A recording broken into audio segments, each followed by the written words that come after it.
Hi everyone, welcome to Saima academy. Guys, हम Uttarakhand board का paper solve कर रहे हैं 10th क्लास का साइंस का, जिसमें हमने 2017 के पेपर को सॉल्व करने के लिए 4 वीडियोस अब तक अपलोड कर दी हैं और ये 5th वीडियो है जो कि इसमें ये वाला पेपर कंप्लीट हो जाएगा। इसमें हम 26 से लेके और लास्ट क्वेश्चन तक के जो सारे क्वेश्चन हैं वो सब सॉल्व करेंगे।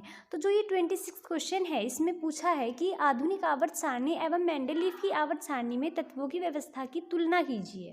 इसमें हमको दोनों में अंतर बताना है कि जो मेंडलीव की आवर्त सारणी थी और अब जो हम पढ़ते हैं आधुनिक आवर्त सारणी, दोनों में किस किस तरीके से व्यवस्था कर रखी थी, उन दोनों के अंतर को पढ़ना है।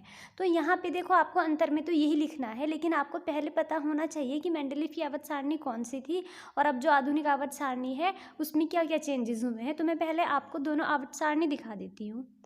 देखो, ये वाली है मेंडलीव की आवर्त सारणी, यानी कि जो पुराने वाली सारणी है। तो इसमें क्या है, एक तो इसमें जो तत्व हैं उनको परमाणु भारों के बढ़ते क्रम में व्यवस्थित किया गया है।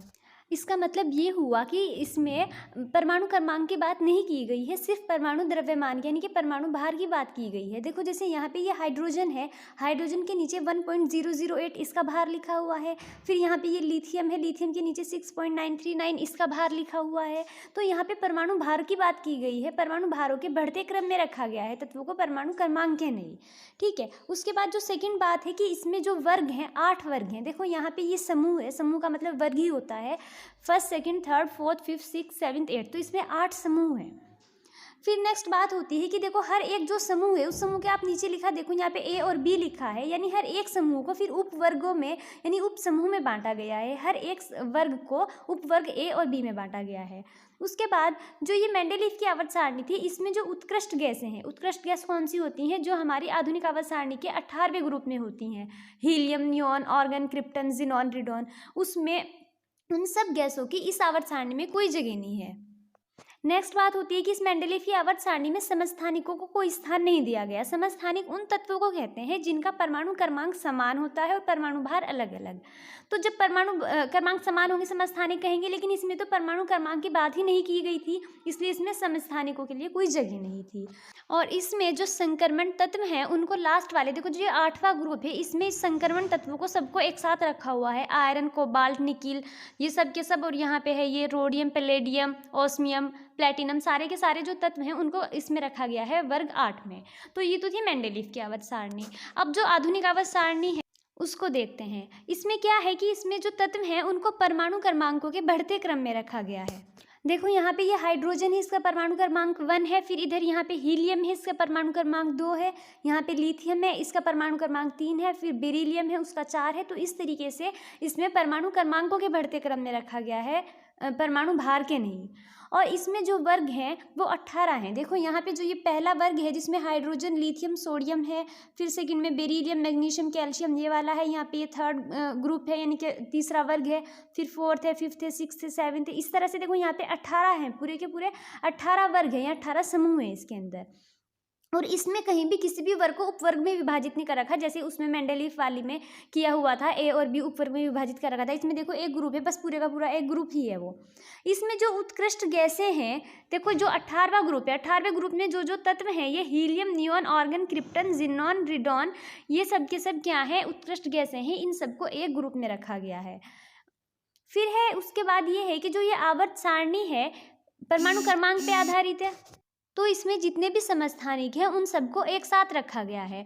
जैसे कार्बन है, कार्बन के भी समस्थानिक होते हैं उन सब का जो परमाणु क्रमांक है वो तो 6 ही होता है, लेकिन परमाणु द्रव्यमान 13 और 14 भी होता है। वैसे जो यहाँ पे कार्बन लिखा है ये, इसका परमाणु क्रमांक 12 है, लेकिन इसी के यानी 6 परमाणु क्रमांक वाले कार्बन की ही 2 और मिलते हैं इसी तरह के, यानी इसके 2 रूप और होते हैं, कार्बन 13 और कार्बन 14। उन सबको इसी पोजीशन पे रखा गया है, उन सब की पोजीशन यही मानी जाती है जो इस कार्बन की है। उसके बाद ये बात आती है कि जो संक्रमण तत्व हैं इसमें आधुनिक आवर्त सारणी में, देखो जो यह है समूह 3 से लेकर समूह 12 तक के जो तत्व हैं ये सब के सब संक्रमण तत्व कहलाते हैं, यानी इनको इन छोटे छोटे ग्रुप में रखा गया। देखो, यहाँ पे ये जो हाइड्रोजन वाला ग्रुप है, फिर बेरिलियम वाला, तो ये तो लंबे हैं ग्रुप। यहाँ पे ये जो थर्ड ग्रुप है ये 21st एटॉमिक नंबर से शुरू हो रहा है, तो ये और 12 तक के जो ग्रुप हैं ये छोटे छोटे ग्रुप हैं, इनमें संक्रमण तत्वों को रखा गया है। तो अब आते हैं अपने क्वेश्चन पे। तो हम आंसर में भी कैसे लिखेंगे, जो जो हमने चीज़ें यहाँ पे भी दोनों आवर्त सारणी में देखी वही आंसर में लिखेंगे। जो मेंडलीव की आवर्त सारणी है कि इसमें तत्वों को उनके परमाणु भारों के बढ़ते क्रम में व्यवस्थित किया गया है, और आधुनिक आवर्त सारणी में तत्वों को उनके परमाणु क्रमांकों के बढ़ते क्रम में व्यवस्थित किया गया है। फिर आवर्त सारणी में वर्गों की संख्या 8 थी और आधुनिक आवर्त सारणी में वर्गों की संख्या 18 है। जो मेंडलीव की आवर्त सारणी थी उसमें हर एक वर्ग को उपवर्ग ए और बी में विभाजित किया गया था, जबकि आधुनिक आवर्त सारणी में ऐसा नहीं किया गया था, है ना। फिर जो मेंडलीव की आवर्त सारणी है उसमें उत्कृष्ट गैसों का वर्ग उपस्थित नहीं था, क्योंकि उस समय तक उत्कृष्ट गैसों की खोज नहीं हुई थी। जब खोज ही नहीं हुई थी तो उनका वहाँ पे वर्ग ही कैसे बनता है ना। और आधुनिक आवर्त सारणी में उत्कृष्ट गैसों को एक पृथक समूह में रखा गया है। जैसे कि हमने देखा कि 18th ग्रुप है जो, उसमें उत्कृष्ट गैसों को अलग से रखा गया है। और नेक्स्ट है कि जो ये मेंडलीव की आवर्त सारणी है इसमें समस्थानिकों को कोई स्थान नहीं दिया गया है, क्योंकि ये क्या थी, परमाणु भार के पे आधारित थी, परमाणु क्रमांक पे आधारित नहीं थी। और समस्थानिक वो होते हैं जिनके परमाणु क्रमांक समान होते हैं, है ना। और जबकि आधुनिक आवर्त सारणी में जितने भी किसी भी तत्व के जो भी समस्थानिक है उन सबको एक साथ रखा गया है। फिर नेक्स्ट बात है कि जो मेंडलीव की आवर्त सारणी है उसमें संक्रमण तत्वों को वर्ग 8 में एक साथ रखा गया है। जैसे कि हमने देखा लास्ट वाला जो वर्ग है 8, उसमें सारे संक्रमण तत्वों को एक साथ रखा है। जबकि आधुनिक आवर्त सारणी में संक्रमण तत्वों को दीर्घ वर्गों के मध्य में रखा गया है। ये वर्ग है, आवर्त नहीं है।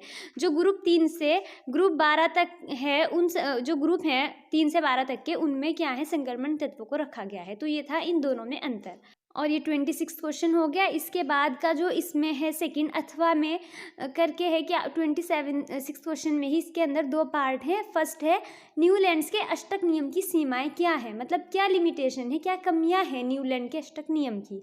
तो कमियां होने से पहले आपको ये पता होना चाहिए कि न्यूलैंड का अष्टक नियम है क्या। तो पहले यहाँ पे ये नियम है, इसको देखो कि न्यूलैंड के अष्टक नियम के अनुसार जब तत्वों को उनके बढ़ते हुए परमाणु भार के अनुसार व्यवस्थित किया जाता है तो कहीं से भी शुरू करके प्रत्येक 8वें तत्व के गुण पहले तत्व के गुणों के समान होते हैं। देखो क्या है कि जैसे कि यहाँ पे ये तत्व है hydrogen, lithium, beryllium, boron, carbon, nitrogen, oxygen, ये क्या है, इन सबको ऐसे रखा न्यूलैंड ने कि उनके परमाणु भार है, परमाणु भारों के बढ़ते क्रम में रखा उनको। उसके बाद उन्होंने नोटिस किया कि देखो जैसे हाइड्रोजन है, हाइड्रोजन को अगर तुम पहला मानोगे, लिथियम सेकंड हुआ, बेरिलियम थर्ड हुआ, बोरोन फोर्थ हुआ, carbon fifth, nitrogen sixth, oxygen seventh और फ्लोरीन एट्थ। तो हाइड्रोजन के बाद फ्लोरीन 8th नंबर पे पड़ रहा है, कि इसका मतलब हाइड्रोजन और फ्लोरीन है जो, उन दोनों के गुण समान है। अगर लिथियम से शुरू करोगे, लिथियम से काउंट करोगे तो सोडियम पे 8 आएगा।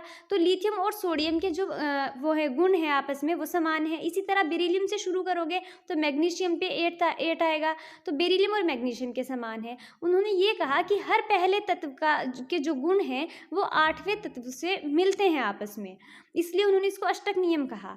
लेकिन ये क्या था कि बस ये जो पोटेशियम है, कैल्शियम है, बस कैल्शियम तक के तत्वों पे ही ये लागू हो सका था। उसके बाद ये जो नियम था ये बाकी चीज़ों पे लागू नहीं होता था, बाकी तत्वों पे लागू नहीं हुआ इसके बाद के। तो यही इसकी कमियां हैं। अब देखो यहाँ पे इसकी कमियां कि यह नियम सभी तत्वों के लिए सत्य नहीं है, ये केवल कैल्शियम तक के तत्वों पर लागू किया जा सका।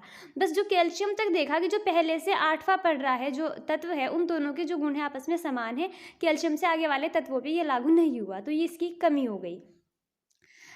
बाद में खोजे गए तत्वों पर भी अष्टक नियम लागू नहीं हो सका, यानी जो और बाद में जितने जब तक खोजे गए उनमें भी नहीं था सब में, और जो बाद में खोजे गए उनमें भी किसी में ये नियम लागू नहीं हो रहा था।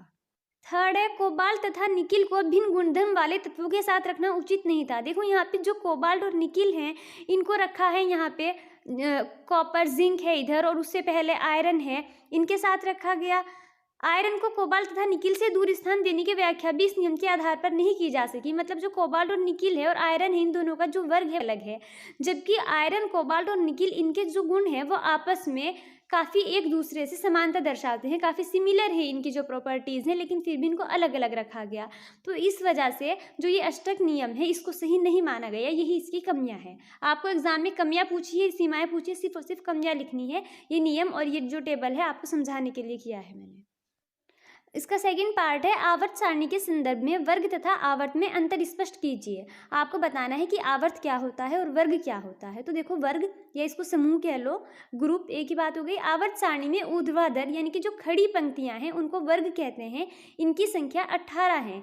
ये देखो यहाँ पे hydrogen, lithium, sodium, potassium, rubidium, caesium, francium, ये पहला वर्ग हो गया। सेकेंड वर्ग है जो बेरिलियम, मैग्नीशियम, कैल्शियम, ये सब दूसरा वर्ग हो गया। ऐसे ये तीसरा वर्ग है, चौथा वर्ग है, पांचवा, ऐसे ये यहाँ पे ये 18 तक जो खड़ी पंक्तियां हैं, यानी ऊपर से नीचे तक जब आप जाओगे तो आपको वर्ग मिलेंगे। और अगर आवर्त की बात करें, आवर्त का मतलब है जब आप लेफ्ट से राइट जाते हो। जैसे इधर से जाओगे, हाइड्रोजन और हीलियम पहले आवर्त में आएंगे, दूसरे आवर्त में आएंगे लिथियम, बेरिलियम, बोरोन, कार्बन, ये इस तरीके से यहाँ पे 7 आवर्त हैं। जो क्षैतिज पंक्तियां हैं उनको आवर्त कहेंगे और जो ऊर्ध्वाधर पंक्तियां हैं उनको वर्ग कहेंगे या समूह। अब 27वां क्वेश्चन है, मानव शरीर का चित्र बनाकर उसमें पाई जाने वाली निम्नलिखित अंतःस्रावी ग्रंथियों को प्रदर्शित कीजिए। तो आपको यहाँ पे तो डायग्राम बनाना है और उसके अंदर जो ये ग्रंथि हैं, ग्लैंड्स हैं, इनको शो करना है। फर्स्ट है जो थायराइड ग्लैंड, यानी कि यहाँ पे जो अबुट ग्रंथि है, यहाँ पे है ये अबुट ग्रंथि। सेकेंड है अग्न्याशय, अग्न्याशय यहाँ पे है जिसको पैनक्रियास बोलते हैं। थर्ड है पीयूष ग्रंथि यानी कि पिट्यूटरी ग्लैंड, ये यहाँ पे है।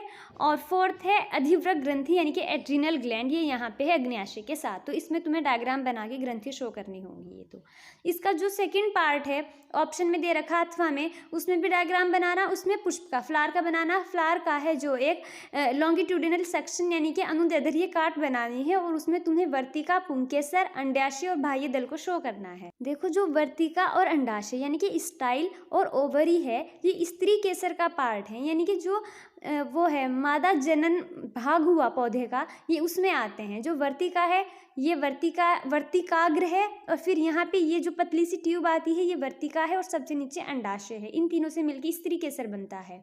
और जो पुंकेसर है उसमें पूरे का पूरा पुंकेसर दिखाना था, जो परागकोश और तंतु इनसे मिलके पुंकेसर बनता है। उसके बाद है बाह्य दल। बाह्य दल यानी कि कैलिक्स। देखो, कोई भी जो फ्लावर होता है उसका जो कलरफुल पार्ट है, यानी कि जैसे कि किसी की रेड लीव्स होती हैं, पर्पल होती हैं, ऑरेंज होती हैं, उस वाले पार्ट को तो कहते हैं कोरोला यानी कि दल, पंखुड़ी। और जो ग्रीन ग्रीन पत्तियां होती हैं पुष्प के, यानी पौधे के नीचे चारों तरफ ग्रीन ग्रीन ये पत्तियां होती हैं, इनको बोलते हैं कैलिक्स या बाह्य दल। तो इसमें 26 और 27 क्वेश्चन थे। आई होप ये आपको अच्छे से समझ आया होगा। इसके बाद हम 28 क्वेश्चन करेंगे। Thank you so much for watching.